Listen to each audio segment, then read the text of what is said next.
Hello friends, मेरा नाम है शशांक सिंह और आप देख रहे हैं मेरा यूट्यूब चैनल। तो आज का जो टॉपिक है जिसके बारे में हम बात करेंगे वो है हमारा आंसर राइटिंग ज्योग्राफी का टॉपिक। तो यानी कि हम लोग देखो बेसिकली क्या पढ़ रहे हैं, हम लोग यूपीएससी सिविल सर्विस की आंसर राइटिंग को यहाँ पे समझ रहे हैं इस वीडियो में, ठीक है ना। और लास्ट वीडियो में हम लोगों ने चार्टर एक्ट हिस्ट्री के एक क्वेश्चन को सॉल्व किया था, जिसमें हम लोगों ने जाना था कि कैसे हम लोग इंट्रोडक्शन, कंक्लूजन और मेन बॉडी तीनों चीजों को हम लोगों ने कैसे फ्रेम किया था। वो सारी चीजें मैंने उसमें आपको टॉपिक में बताई थी, ठीक है। अब ये वाला जो वीडियो है, अब इसमें हम लोग ज्योग्राफी का एक क्वेश्चन है। तो जो ये क्वेश्चन है ना, दरअसल पहले क्वेश्चन में पढ़ के एक बार बता देता हूं।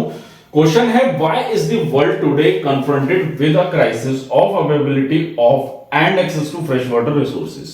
ठीक है, तो ये 2023 का GS1 का क्वेश्चन है, 2023 का है ये, ठीक है ना, क्योंकि 2023 तक के अभी क्वेश्चंस मेरे पास अवेलेबल हैं, ठीक है। 24 का तो अभी आया नहीं है मेरे पास, ठीक।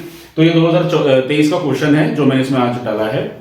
अब देखो, अब क्या है, अब क्वेश्चन फ्रेम करना है। अब देखो, वैसे तो मैं टेक्निक बता चुका हूं, आप लोग अब तक समझ में आ गई होंगी चीजें, क्योंकि मैंने लास्ट वीडियो में आपको बहुत अच्छे से हिस्ट्री के बारे में बताया था जब हमने वो क्वेश्चन फ्रेम करा था। साथ ही साथ उससे पहली वाली वीडियो जो जिसमें सारी मतलब टेक्निक्स होती है, मतलब जैसे जो क्राइटेरियाज होते हैं, पैरामीटर्स होते हैं, कितनी वर्ड लिमिट है, किस हिसाब से करना है, किन किन बातों का ध्यान रखना है, वो सारी चीजें मैंने अच्छे से उसमें बताई थी पहली वीडियो में। वो वीडियो अगर आप लोगों ने नहीं देखी है ना, तो लिंक में आपको मिल जाएगा डिस्क्रिप्शन बॉक्स में, या फिर आप सीरीज खोलोगे तो उसमें मिल जाएगा, वहां से देख सकते हो वो, ठीक है। लेकिन अब हम लोग इस पे आते हैं। तो देखो, अब क्वेश्चन तो बड़ा ही सिंपल सा लग रहा है। अगर बच्चे इस क्वेश्चन को देखेंगे तो मैक्सिमम 100% बच्चे इस क्वेश्चन को सॉल्व कर सकते हैं कि पानी की समस्या क्यों है। सबको पता है पानी की समस्या, लेकिन हम लोग यहाँ पे क्या कर रहे हैं, सिविल सर्विस का मेंस का आंसर राइटिंग की प्रैक्टिस। तो हमारी आंसर राइटिंग बहुत अच्छी होनी चाहिए, पहली चीज। दूसरी चीज, क्वेश्चन को ध्यान से पढ़ो। इस क्वेश्चन में बहुत सारे बच्चों ने ना एक गलती की थी। जब मैंने आंसर राइटिंग मतलब कॉपीज वगैरह चेक करता हूं, तो इस तरीके का एक क्वेश्चन मैंने बच्चों को दिया था, जिसमें अभी रिसेंटली मैंने बच्चों को ये वाला क्वेश्चन दिया था, जिसमें बहुत सारे बच्चों ने गलती की है। गलती क्या की है? गलती ये की है कि देखो, क्वेश्चन को ध्यान से पढ़ना। Why is the world today, तो यहाँ पे वर्ल्ड वाइड लेवल की बात हो रही है, इंडिया के कंटेक्स्ट में बात नहीं हो रही है। तो ये मीन्स आंसर राइटिंग का सबसे पहला सिद्धांत होता है कि जब आप क्वेश्चन को पढ़ रहे हो, उसको ध्यान से पढ़ के समझो कि क्वेश्चन पूछ किस चीज के बारे में रहा है। और बच्चों ने यही गलती करी कि वर्ल्ड की जगह इंडिया का पूरा स्ट्रक्चर लिख डाला, फिर इंडिया का वो डिस्ट्रीब्यूशन डाल रहे हैं उसमें कि कितना वाटर डिस्ट्रीब्यूशन है, वो सब जो इस क्वेश्चन की रिक्वायरमेंट ही नहीं थी। तो यहाँ पे क्वेश्चन की सबसे पहली बात आती है कि यहाँ पे क्वेश्चन पूछा जा रहा है वर्ल्ड वाइड लेवल में कि पानी की जो समस्या है पूरे वर्ल्ड वाइड लेवल में क्यों बढ़ती जा रही है और उसकी अवेलेबिलिटी क्यों नहीं है, जैसे दे रखा है ना इसमें पॉइंट, अवेलेबिलिटी एंड एक्सेस। तो वही है, 10 नंबर का क्वेश्चन है, 150 वर्ड्स की लिमिट है। कैसे फ्रेम करेंगे, आओ चलो समझते हैं। तो देखो, जैसे कि मैंने आप लोगों को पहले बताया था कि हम लोग पहले इंट्रोडक्शन से शुरुआत करते हैं। तो इंट्रोडक्शन आप लोग देख रहे हो, मैंने क्या लिखा है, the world faces a crisis in fresh water availability and access as seen in region like Cape Town 2018 Africa का मैंने एक एग्जांपल डाल दिया। Driven by natural and human induce factor, तो कुछ नेचुरल फैक्टर्स हो गए और कुछ इंसान के फैक्टर्स हो गए जिसकी वजह से पानी की कमी है। देखो, यहाँ पे टॉपिक को ज्यादा मैं डिटेल में नहीं समझाऊंगा, इतना तो आप लोगों को ही पता है कि पानी की समस्या क्यों है, ठीक है। आप लोग ज्योग्राफी में पढ़ चुके हो, तो इस बात का आप लोग ध्यान रखें। मैं यहाँ पे आंसर फ्रेम करना सिखा रहा हूँ, टॉपिक को मैं हार्डली ही यहाँ पे एक्सप्लेन करूंगा, तो उस बात से आप थोड़ा सा कनेक्ट कर लीजिएगा। फिर भी मैं बेसिक इन्फॉर्मेशन आप लोगों को बता दूंगा, ठीक है। तो देखो, इंट्रोडक्शन मैंने लिख दिया, आप लोगों ने देखा इंट्रोडक्शन में मैंने फैक्ट भी डाल दिया, एक एग्जाम्पल डाल दिया यहाँ पे 2018 अफ्रीका केप टाउन का, क्योंकि अफ्रीका में सबसे ज्यादा पानी की समस्या देखने को मिलती है, ठीक है। अब इंट्रोडक्शन तो मैंने डाल दिया, ये हमारा इंट्रोडक्शन हो गया छोटा सा जो मैंने इसको डाल दिया। इसको, ये मेरा एक स्ट्रक्चर हो गया इंट्रोडक्शन का, इसको और ज्यादा मॉडिफाई आप लोग कर सकते हो, ठीक है। जैसे कि मैंने इसमें एक आपको एग्जांपल और देता हूं, जैसे कि अभी मैंने फैक्टर्स लिखे जो मैं आप अभी लोगों को बताऊंगा, इन फैक्टर्स को क्लब करके, यानी कि इसको प्रिसाइजली इस इंट्रोडक्शन में ऐड किया जा सकता था, ठीक है। लेकिन उसकी जरूरत नहीं है, क्योंकि हम इंट्रोडक्शन को एक्सप्लेन कर दिया है, तो फैक्टर्स को मैं अलग से एक्सप्लेन करके बताऊंगा, ठीक है। तो क्वेश्चन बेसिकली हमारा क्या है, वो एक प्रॉब्लम पूछ रहा है, क्या समस्या है, तो उसके क्या क्या फैक्टर्स हैं वही हम लोग इसमें बताएंगे, ठीक है। तो फैक्टर्स देखो क्या क्या है, तो फैक्टर्स का सीधी सी बात है, पहले मैंने फ्लो चार्ट बना दिया, तो सबसे पहले एग्जामिनर उसी को पढ़ लेगा। अब क्या क्या है वो आप देख लो। देखो, फैक्टर्स में बात कर रहा है पॉपुलेशन ग्रोथ, पॉपुलेशन बढ़ रही है, क्यों बढ़ रही है, कैसे, वो अभी आगे बताऊंगा, पहले जल्दी से मैं पॉइंट्स बता देता हूं। पॉपुलेशन ग्रोथ हो गया, इंडस्ट्रियलाइजेशन हो गया, अनसस्टेनेबल एग्रीकल्चर प्रैक्टिस हो गया, climate change, pollution, inefficient water management and unequal distribution of water, ठीक है। 7 फैक्टर्स हैं जो मैंने इसमें मेंशन करे, और ये सातों के सातों फैक्टर्स वर्ल्ड वाइड लेवल पे हर एक कंट्री के साथ प्रॉब्लम है। जैसे इंडस्ट्रियलाइजेशन, हर कंट्री में इंडस्ट्रियलाइजेशन हो रहा है जिसकी वजह से पानी की समस्या बढ़ती जा रही है, ठीक है। अनइक्वल पानी का डिस्ट्रीब्यूशन, तो ये जितनी भी समस्याएं हैं ये हर एक कंट्री की प्रॉब्लम्स है। क्लाइमेट हो गया वर्ल्ड वाइड लेवल पे, ठीक है ना। तो ये तो मैंने फैक्टर्स हो गए जो मैंने बता दी। अब इन फैक्टर्स को हम लोग एक्सप्लेन करेंगे, और सबसे इंपॉर्टेंट चीज, इन फैक्टर्स को हम ऐसी थ्योरेटिकली एक्सप्लेन नहीं करेंगे, विद डेटा फैक्ट्स। कंट्री का नाम, किस कंट्री की क्या समस्या है उसका एग्जांपल देंगे, वहां का कुछ डेटा फैक्ट्स देंगे, ठीक है ना, कुछ न्यूमेरिकल फिगर्स मेंशन करेंगे, तभी तो आपका आंसर राइटिंग मेंटेन होगा, तभी तो बेटर आप लोग स्कोर कर पाएंगे। अब देखो, अच्छा एक चीज और बताना चाहूंगा, मेरे यहाँ पे बोर्ड इस पर मतलब थोड़ा कमी थी लिखने में, तो इसलिए मैंने इसको देखो क्या करा, फ्लो चार्ट कर दिया। फ्लो चार्ट के बाद मैंने हर एक के आगे 1 2 3 लिख दिया है। तो मैंने यहाँ पे सिर्फ पॉइंट्स में 1 2 3 और डेटा को मेंशन करा है, पूरा एक्सप्लेन नहीं करा है। तो आप लोग ऐसा ना करेंगे, आप लोग इस पूरे पॉइंट को एग्जाम में लिखना है ऐसी, नंबर 1 पॉपुलेशन ग्रोथ, और फिर उसके बाद उसको अच्छे से एक्सप्लेन करना होगा, मतलब जो भी वर्ड लिमिट होगी, ठीक है। यहाँ पे मैंने शॉर्ट में फिर बता दिया है, तो जैसे कि मैं आपको बता रहा हूँ आंसर फ्रेम करना बता दिया, क्या क्या मेंशन करना है, तो वो चीज मैं इसमें डाल रहा हूँ, ठीक है। तो ये छोड़ दिया तो आप लोग ये गलती मत करना, ठीक है, पूरा इसको लिखना होगा।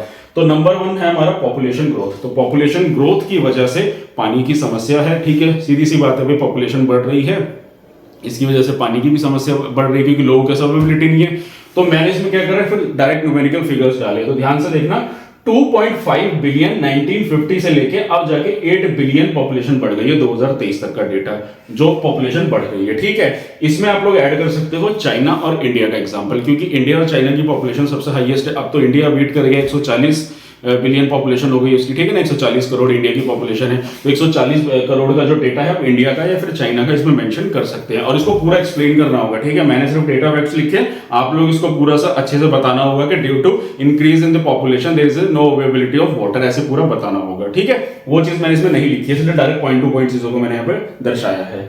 अगला पॉइंट आता है हमारा इंडस्ट्रियलाइजेशन। इंडस्ट्रियलाइजेशन तो भाई सबसे बड़ी समस्या है, पूरे वर्ल्ड वाइड लेवल में इंडस्ट्री सेटअप हो रही है, पानी उसके लिए लेते हैं लोग, ठीक है। इंडस्ट्रीज काफी सारी ऐसी होती है जहां पे पानी की रिक्वायरमेंट होती है, और फिर वो पानी को खराब भी कर रहे हैं। इंडस्ट्री के चलने से काफी सारा वेस्ट जो है नदियों में, समुद्र में बहाया जा रहा है, जिसकी वजह से पानी खराब हो रहा है, ठीक है। तो यहाँ पे एग्जांपल देखो, मैंने चाइना का दिया है यांगची रिवर बेसिन के बारे में, ठीक है, जो जहां से 30 से 40% कंजप्शन पानी का हो रहा है, फिर उसमें वेस्ट किया जा रहा है उस नदी का, ठीक है। तो ये डेटा मैंने चाइना का दे दिया। तो हम लोगों ने यहाँ पे कितनी कंट्रीज की बात करी अभी तक, इंडिया की बात कर ली और चाइना की बात कर ली।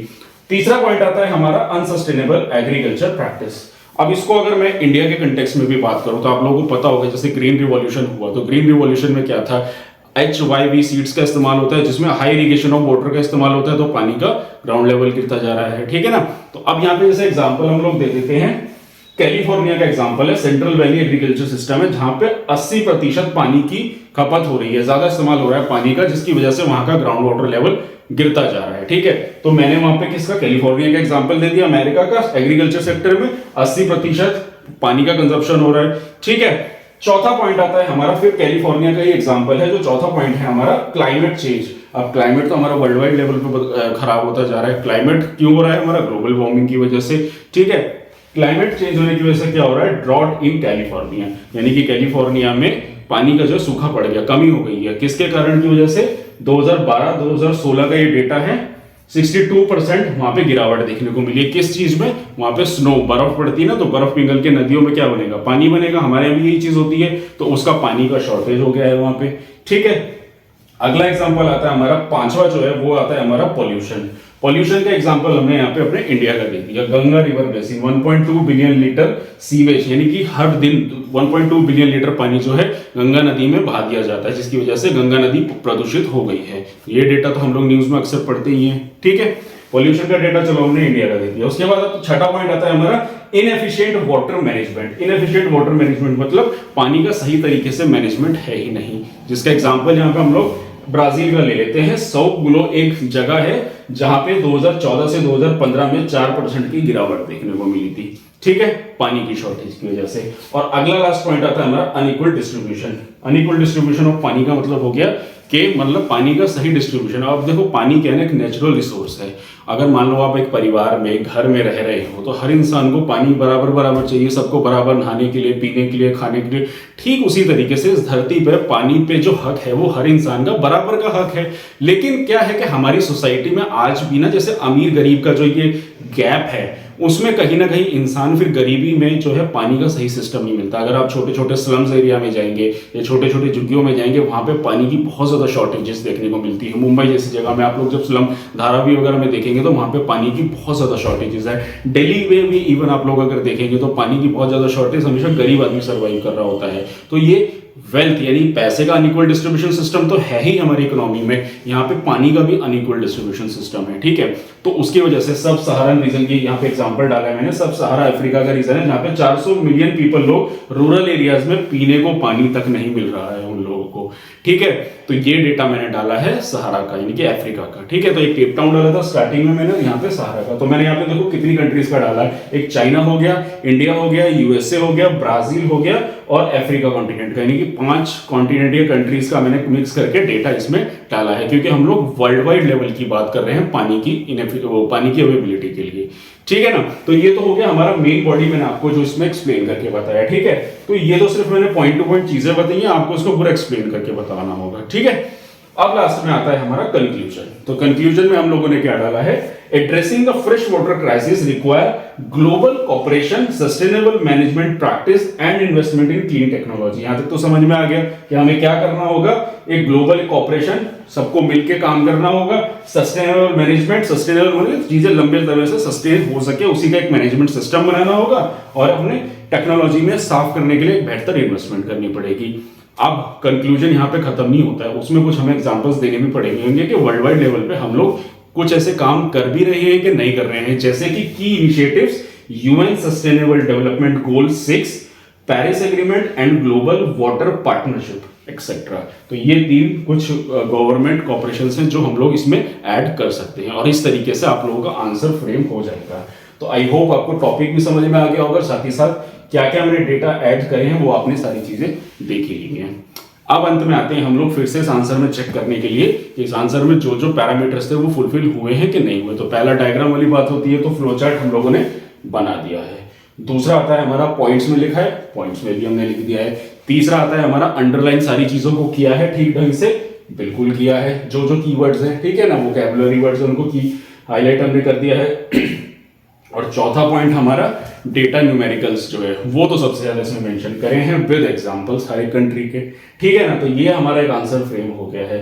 अब इससे बेहतर और आंसर क्या ही हो सकता है, आप लोग खुद देख सकते हो। तो इसमें बच्चे यही है कि जो क्वेश्चन जब आप पढ़ रहे हो ना, उसमें ध्यान से पढ़ो कि क्वेश्चन क्या रहा है, आप लोग इंडिया के कंटेक्स्ट में पूछ रहा है या वर्ल्ड वाइड लेवल के कंटेक्स्ट में पूछ रहा है। अब जो बच्चे इसको इंडिया के कंटेक्स्ट में लिख कर रहेंगे उनको मार्क्स इंडिया के लेवल पे ही मिलेंगे, डॉलर में नहीं मिलेंगे, ठीक है ना।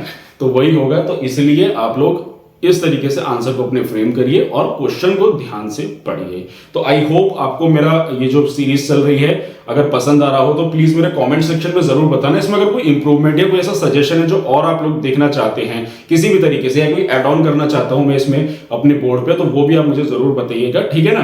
तो यही था मेरा आज का टॉपिक। तो अगर आप लोगों को मेरा काम पसंद आ रहा है, अगर आप लोगों को मेरी वीडियो अच्छी लग रही है तो मेरे चैनल को सब्सक्राइब कीजिए, मेरी वीडियो को लाइक कीजिए, कॉमेंट कीजिए और मैक्सिमम लोगों तक इस वीडियो को शेयर कीजिए। तो आज के लिए इतना ही, मिलते हैं अगली वीडियो में। Thank you very much.